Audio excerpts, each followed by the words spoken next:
The Economic Strategy Annual Update was debated in Tynwald this week, with the Chief Minister painting a very rosy Manx economic picture which seemed to avoid discussion of the pitfalls and obstacles to economic success.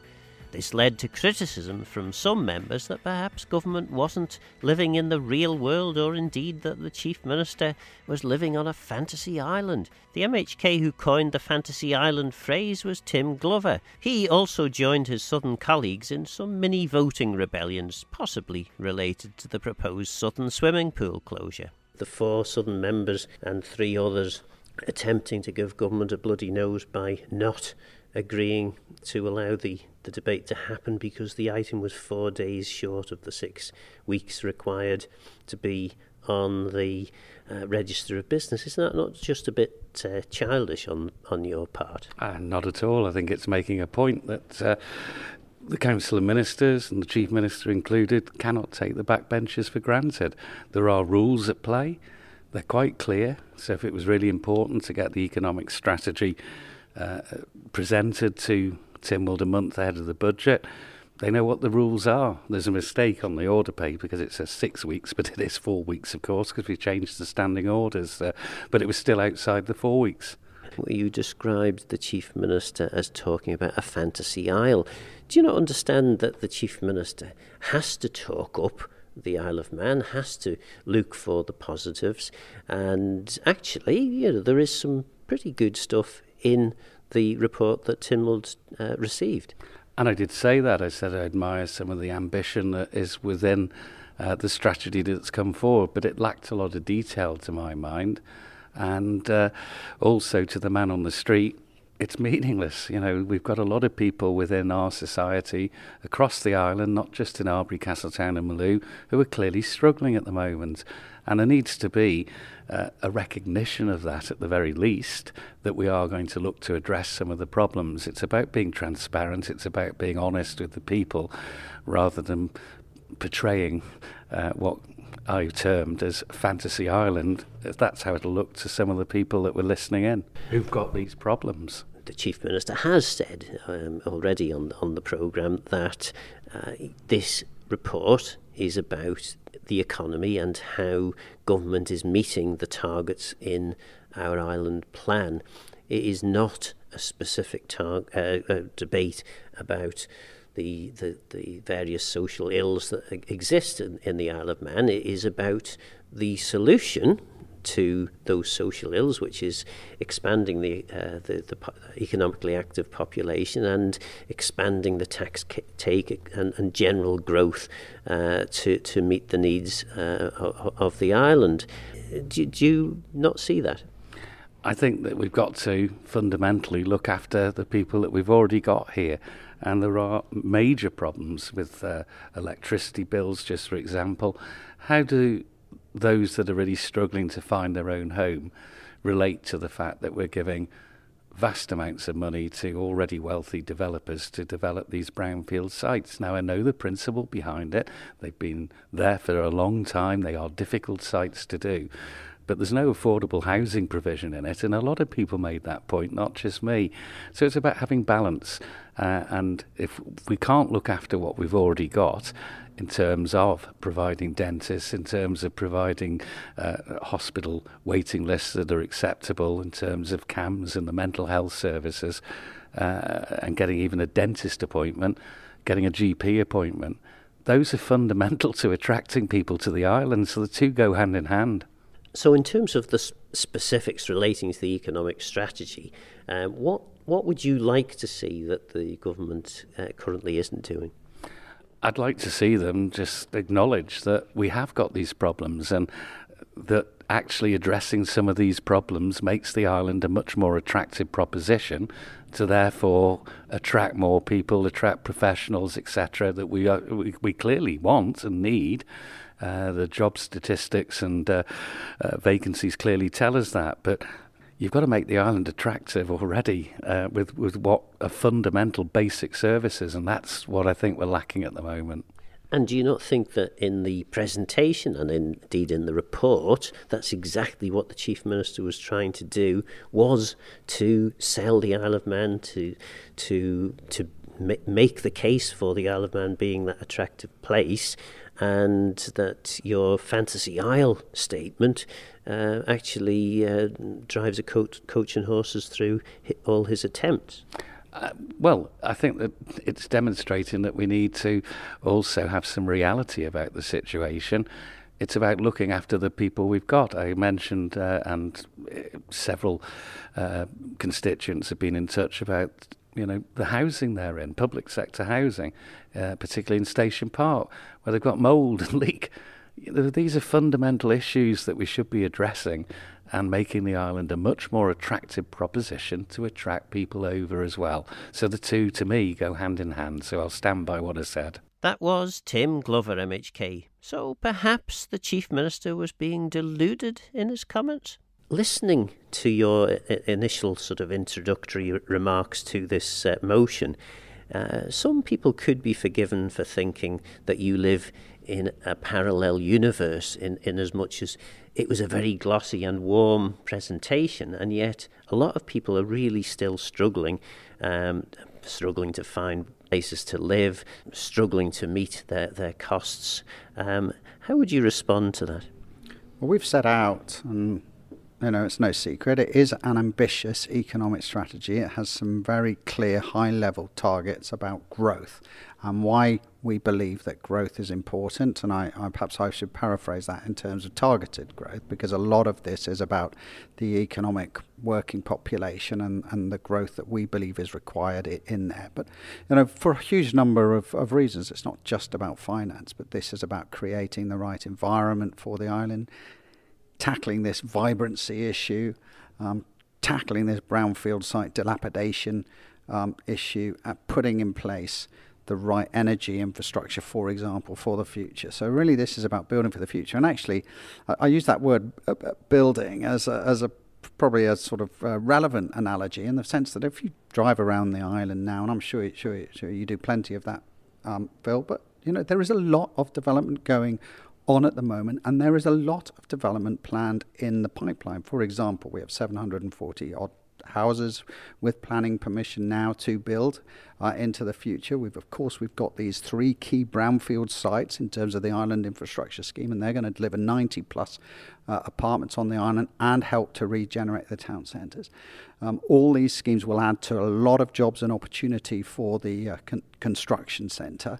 And of course, when you say about tackling some of the problems, one of the ways of tackling problems in society is by ensuring that people have got jobs and they have got opportunities and they have got diversity of opportunities. Now, I'm not going to pretend for a minute that pursuing an ambitious strategy like that does not have problems. I've said before that politics is a bit like science. Every action has an equal and opposite reaction, and there are things that need to be tackled. And when you look at those, one of the critical issues, and you've already sort of just mentioned it to me before when we were chatting, affordable housing, and honourable members talked about that. We talked about delivering high-level housing figures.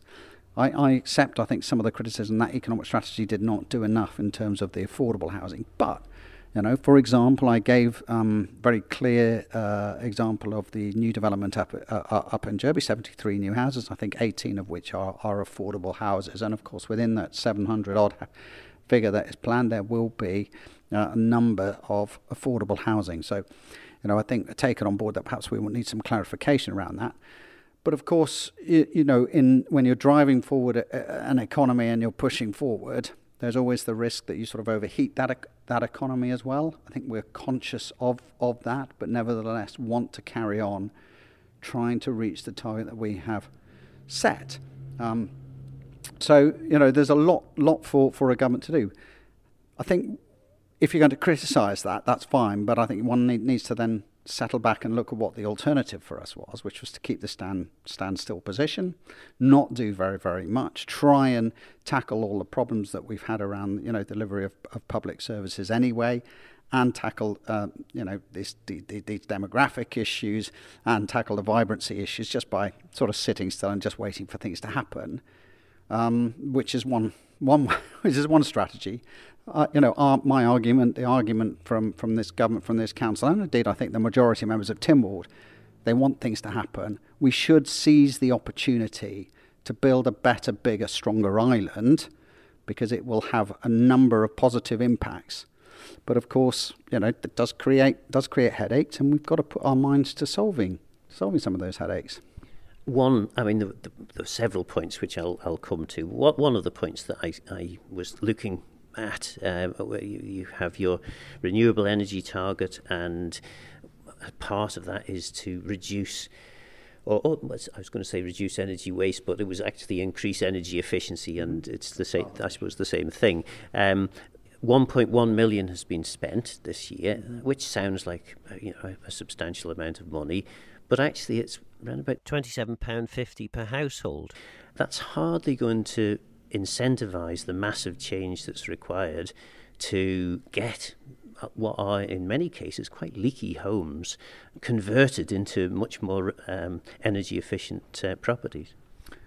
Yeah, and again, the high level ambition of this government really has been focused around the supply of renewable energy, securing the future of our electricity supply, because that is our biggest source of emissions if we translate it directly into the emissions agenda.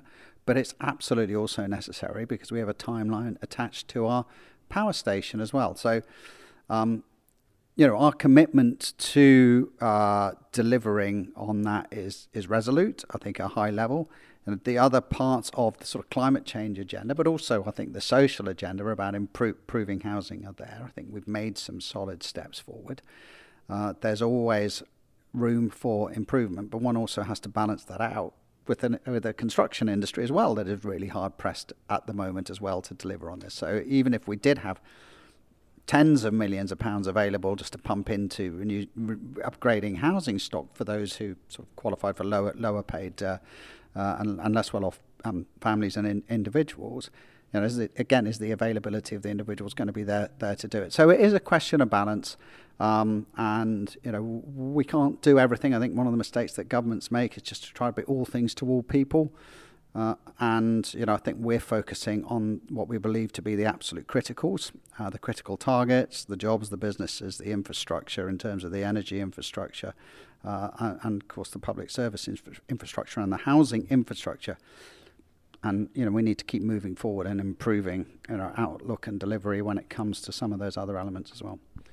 Tim Glover described your statement as fantasy isle. It is fair to say that, judging on the voting record so far in Tynwald, and we're only just past item 3 when this was being recorded, the Southern members are in the mood to give your government a kicking, most likely in relation to the closure of the Southern swimming pool. Yeah, I think, obviously their tempers are a bit frayed. But having said that, we are talking about national issues as well. And I remind everybody that they're also national politicians and they have to think about the greater good. And as I pointed out to Mr. Glover, this is an economic strategy for everybody. This isn't define where they live or who they are. This is a one nation, one government economic strategy. And if it's delivered, it will give everybody the jobs and opportunities they need to improve their lives, but also ensure that I hope that this generation will leave behind a stronger, better, more secure island for the next generation to put its mark on when they eventually come through. More from the Chief Minister after the break. You're listening to Perspective. The Chief Minister is talking about the Economic Strategy Report. So even Rob Mercer had some critical comments, and we don't tend to get that very much from Legco. He said we need to understand and maybe report on obstacles, and perhaps that's where we came in on this interview. Maybe you would have done yourself a few more favours if you'd have said, actually, we recognise that there are still significant problems in the island and they need to be resolved, and this is the way we're going to do it. Perhaps it just felt to many that were listening that this was all positive and everything in the garden's rosy. Yeah, but bear in mind, I mean, this was very much predicated really on the economy and jobs and business, and the need to support some of that with some key initiatives, particularly around housing, and obviously the importance of energy, which is not just about the supply of energy, but the nature of the source of that energy as well. So they really do tie in. And I think I did try to make the point to honourable members as well that, the island plan and the government's agenda was quite broad. We were really targeted on the key headlines of this economic strategy. We'd translated them into the island plan, but that wasn't to say there weren't other documents and groups and reports that were coming through that would tackle some of this in greater analysis. So I think, the other point I wanted to make was you end up with this paralysis by analysis. And if you listen to one or two honourable members, particularly sort of people like Chris Thomas, for example, we'll spend all day looking at the facts and figures and not actually get on and deliver the right outcomes. And we're really keen to make sure that. Having said that, clearly, I think it's very important that honourable members, whether Legislative Council or House of Keys, are delivering constructive criticism. And I've always been in that boat and position to say, look, if you want to deliver constructive criticism that includes an indicator towards solutions, then that's a helpful as opposed to an unhelpful position, because government does not always get it right, and purpose of having other members is to help provide some direction. But I think if you're delivering solutions as opposed just to stamping your feet because you haven't got anything else to do or you can't think of any other reason, you just want to provide criticism for criticism's sake, well, then you can expect a reaction back. Indeed, and one of the helpful interventions perhaps was from David Ashford, who was obviously looking to grab a headline, and why not, because it was quite a good one. At the current rate of population growth, he reckoned it was going to be over 37 years before you meet the 100,000 population target that was a target and then wasn't a target. Well, there's lies, damn lies and statistics, as we all know, Phil. I'll have to go back and reflect what David was actually looking at. But bear in mind, we've set the jobs target. I think he was referring possibly just to the jobs target that was set. But of course, with every job that's created, there's an assumption built in that there may well be additional people coming into the island, and those people could be wife, partner, and or children. So there has been some assumption built in around the 5,000 new jobs that we have set out. Which of course doesn't add up in entirety to the 15,000 increase in the population. So I think what David was referring to was the jobs number versus the overarching figure. So we don't want to confuse everything, and I appreciate, for the public, there's a lot of facts and figures flying around. I would ask everybody just to concentrate really the 5,000 new employed working contributors on the island as the critical factor, and we believe that around that, because we're driving that target, then we will see a general increase in the population to 100,000. And of course, bear in mind, we're not going to see that in the next 2 years. I mean, that's a 12-year-old strategy now. So, that's the critical element. And of course, we've broken that down to key figures for this administration as well.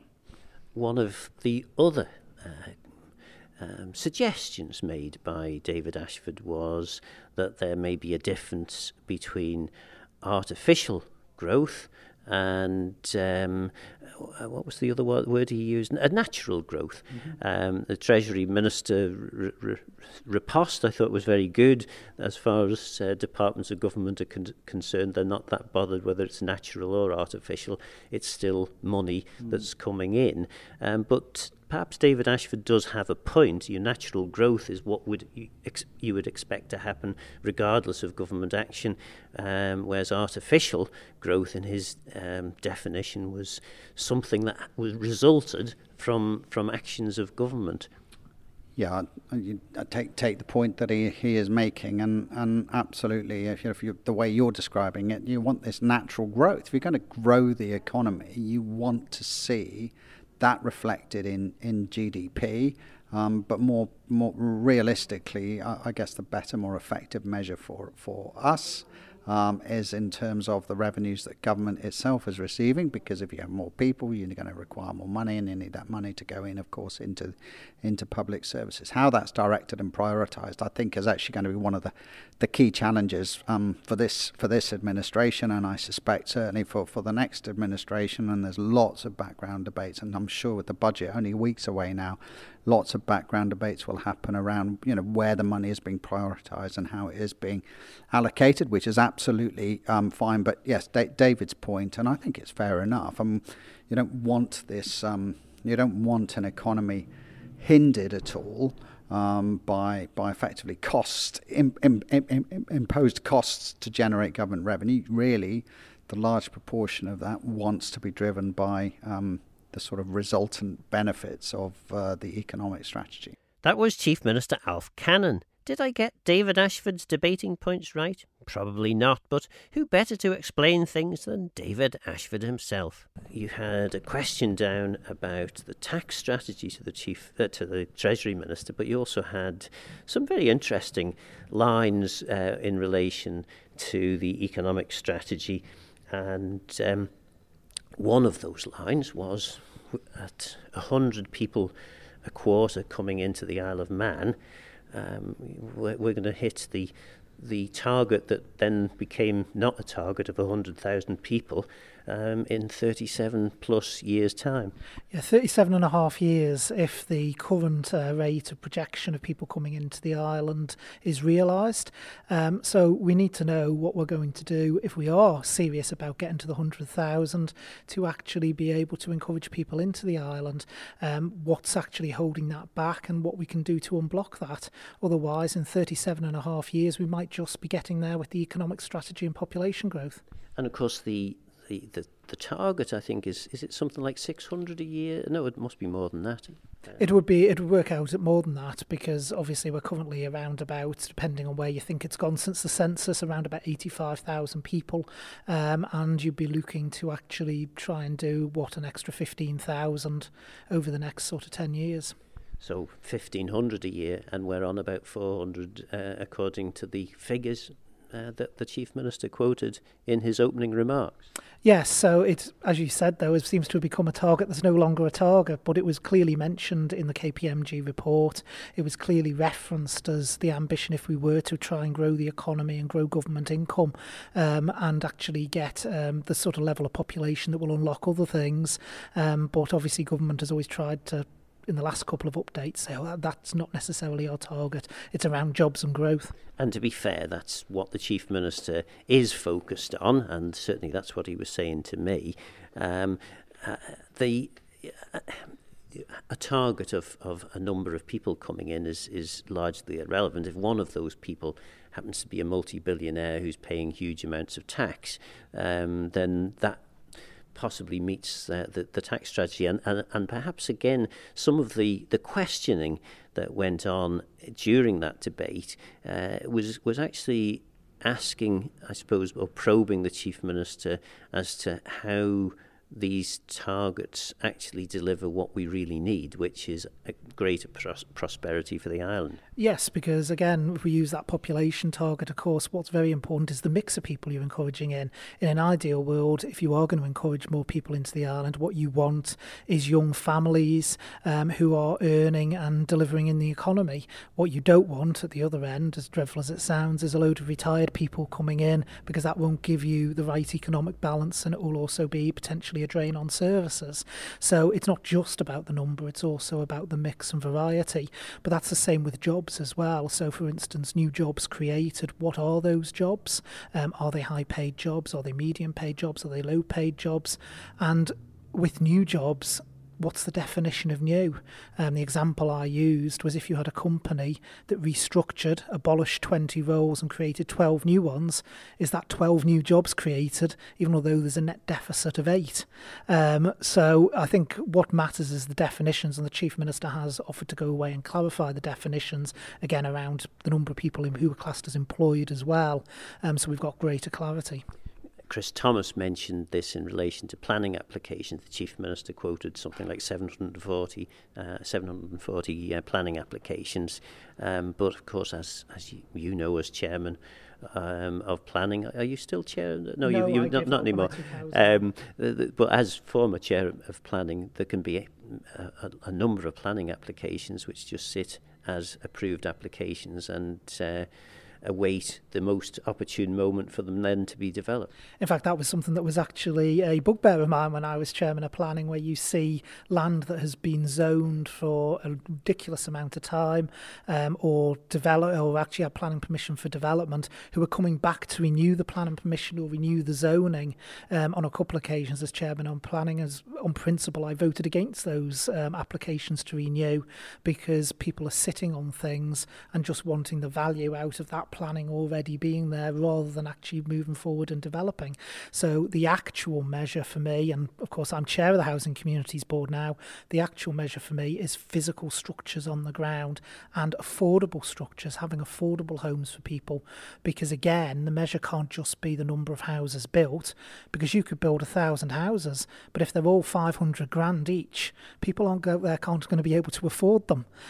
So what you needs to be a measure of is not just the number of homes, it also needs to be the affordability of homes as well.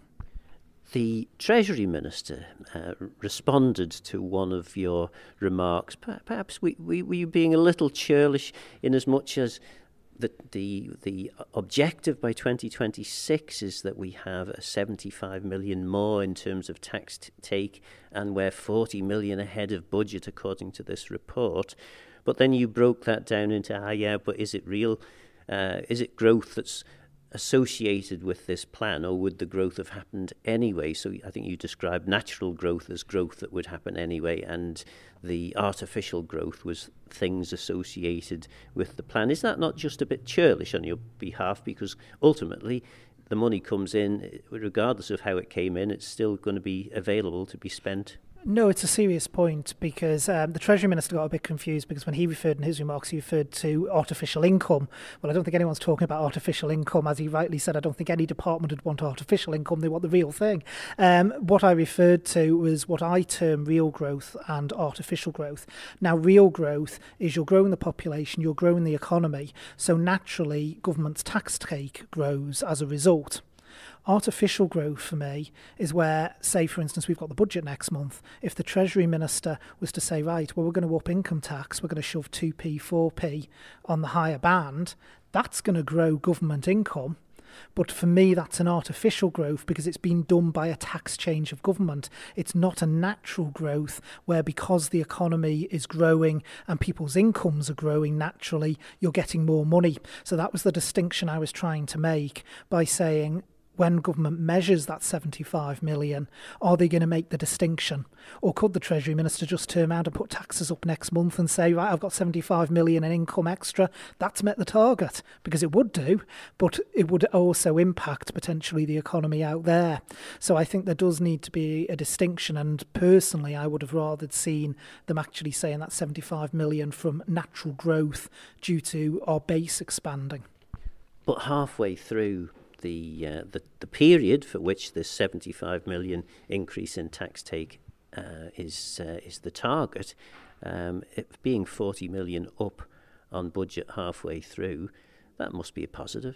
I think it is. And you know, I opened my remarks, I wasn't as negative as some members were in the chamber. I opened the remark by saying there's an awful lot in there to be credited. And I think as members, we all want the economic strategy to work. It's in the advantage of the island. So we can all be critical of certain points, but there is positives in there.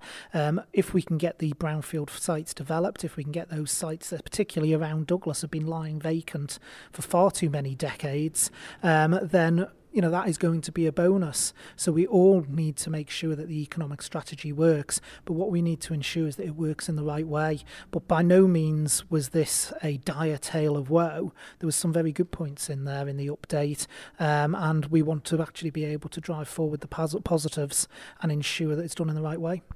Rob Mercer suggested that one of the problems with the way this very positive statement was made, opening the debate by the Chief Minister, is But actually, those of us who actually live in the Isle of Man know that there's quite a few obstacles to government's ambition, and perhaps some of those obstacles should be described in greater detail in these reports. Yeah, I mean, there is an awful lot of obstacles potentially to the economic strategy. There's lots of things to work through. It's a very ambitious document, and of course it sets alarm bells ringing as soon as anyone uses the words government and ambition in the same sentence. They don't necessarily always go together, but it is something we need to do, because if we are going to secure the future of our island, then we do need to actually ensure that the economy is growing, that the prosperity, the people of the island are growing, and there is a disparity at the moment. There are people out there who are using food banks.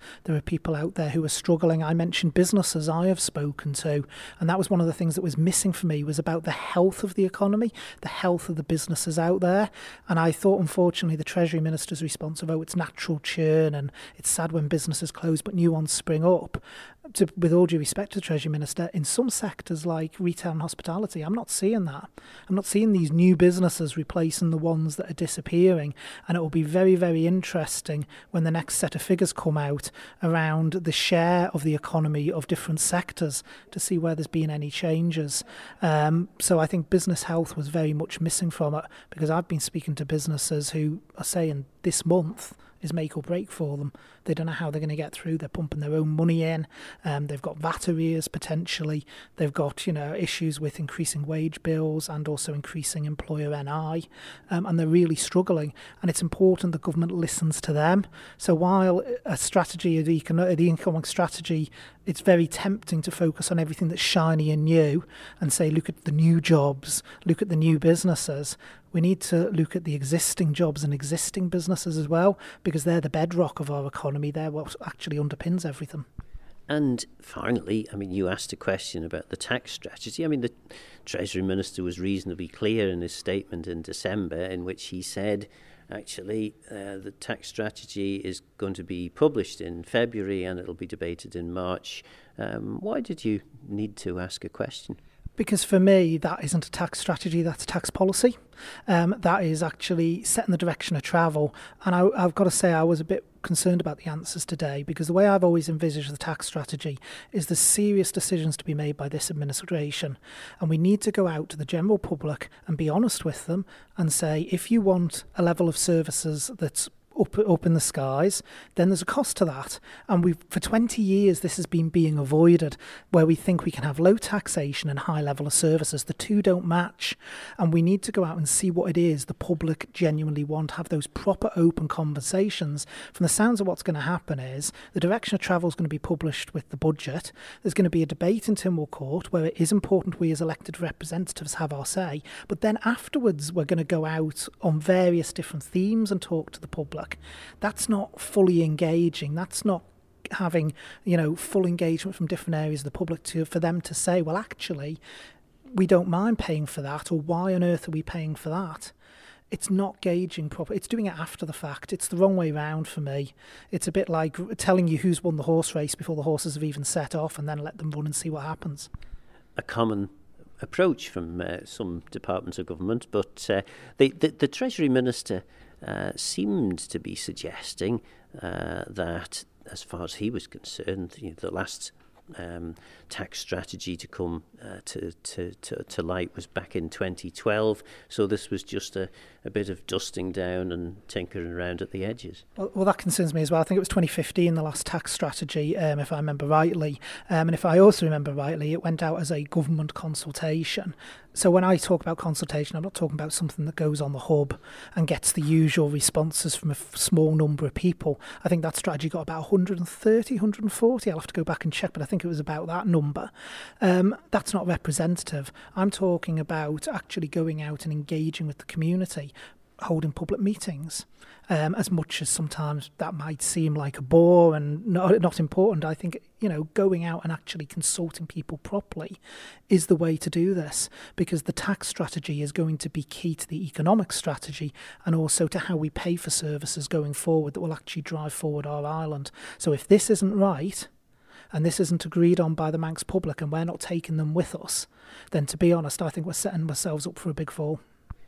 One of the but the obvious concerns that any Treasury Minister, or indeed any Minister in the Isle of Man government, will have is we compete in a world primarily related to finance and tax rates, particularly headline rates such as income tax.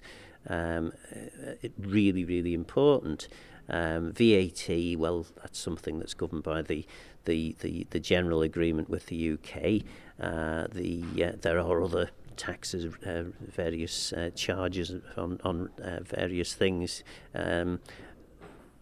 One area that does seem to be overlooked frequently is local taxation. It is. Rates is always the thing that dare not speak its name. How many times have we heard the words rate reform over so many different administrations? In fact, I've lost track now as to even where it's up to in this administration, but it all seems to have gone quiet again.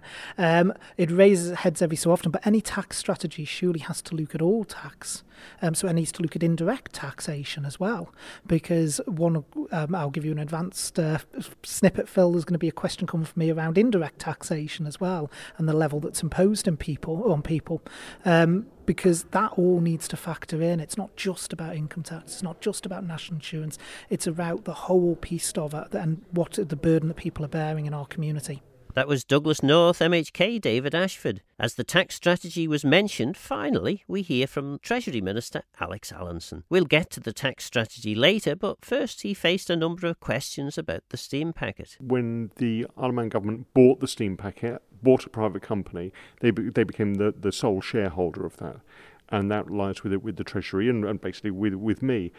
Now, shareholders of companies should be absolutely key in terms of the accountability of the board, and that they have to provide what the shareholder wants. And when the company was bought into public ownership, there were stipulations there about continuing to make a profit, but also making absolutely certain that the running of the steam packet company was in the best interest of the Isle of Man economy and the Isle of Man people. And so that's my role.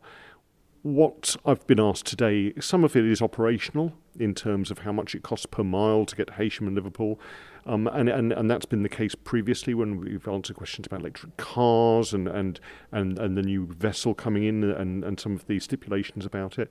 But some of them are more than that in terms of the involvement of government and Treasury in things like industrial disputes, whether I should go in there with a large stick and start banging heads. The answer I gave was no.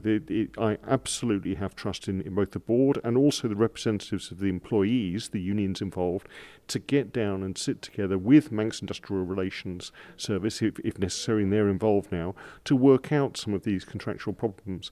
Because what we need to have is that long-term view of the importance and future of the steam packet company, rather than what can sometimes be short-term political opinions in terms of what's the best thing for this week's headlines.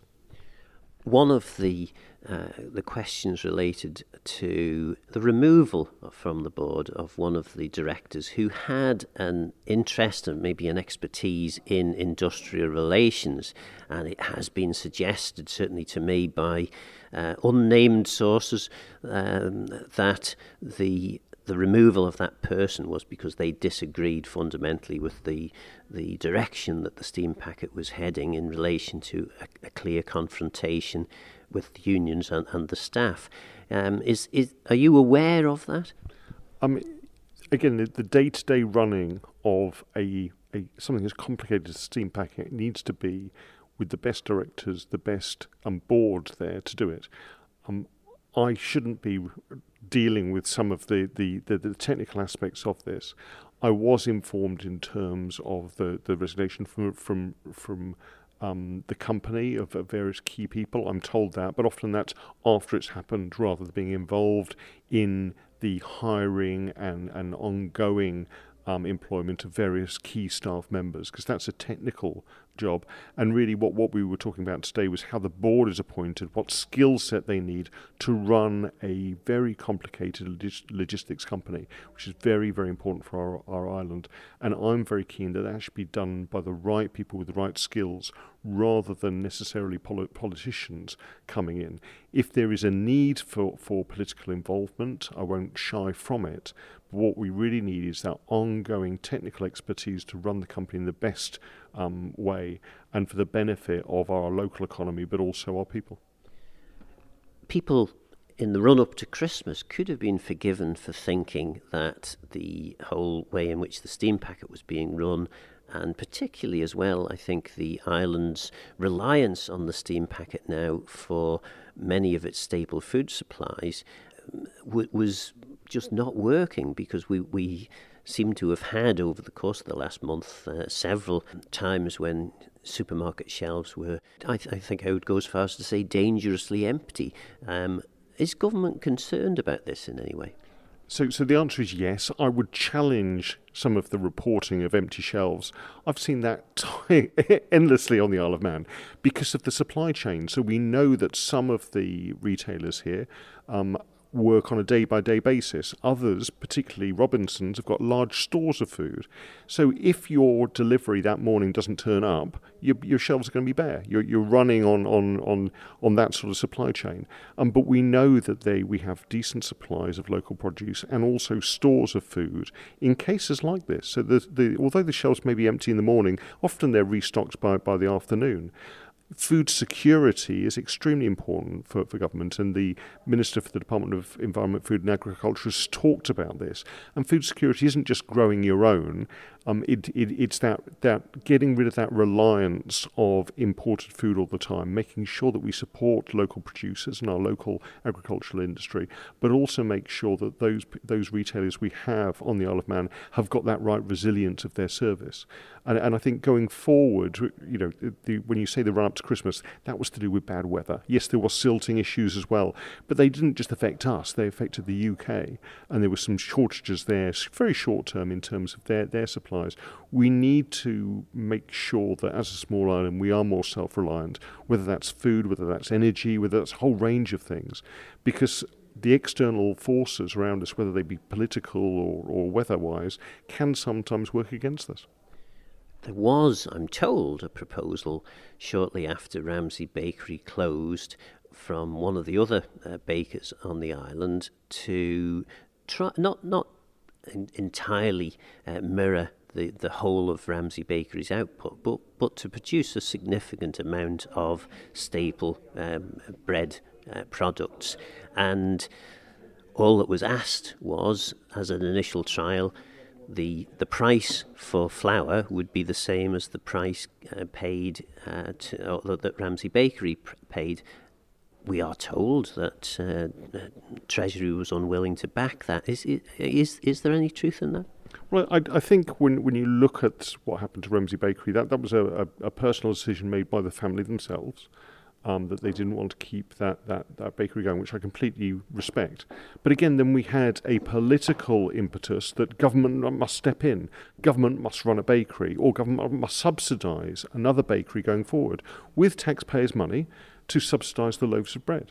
I think we need to be careful when we're stepping into a void. And what government did, quite rightly, was to not jump in, but was to step back, look at the situation. Those people who were worried about empty shelves with no bread coming in, actually there was bread imported. I would argue that people now have much greater choice of bread. And what we've also seen is Robinsons buying up a local bakery and expanding their provision. So when there's a gap in the market there, it will be filled by the market rather than government necessarily stepping in.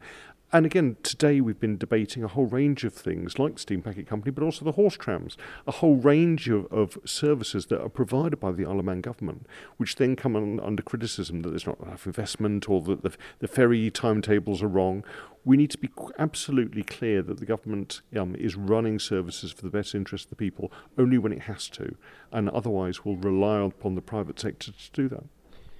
You also had a question to answer in relation to the tax strategy. I think this was from David Ashford, and he's wondering when is the tax strategy going to be published and what public engagement and consultation will take place. Well, I'm fairly sure you told one of my previous programmes that the tax strategy was to be published in February and debated in March. That's true. I mean, even with the Island Plan, the tax strategy was meant to come before December Tynwald. I stood up in December Tynwald and said because it was now very interrelated with the budget, I felt it would be better to be published at the same time as the budget, but actually then have a chance for people to digest it and come back for a fuller debate on the tax strategy in March.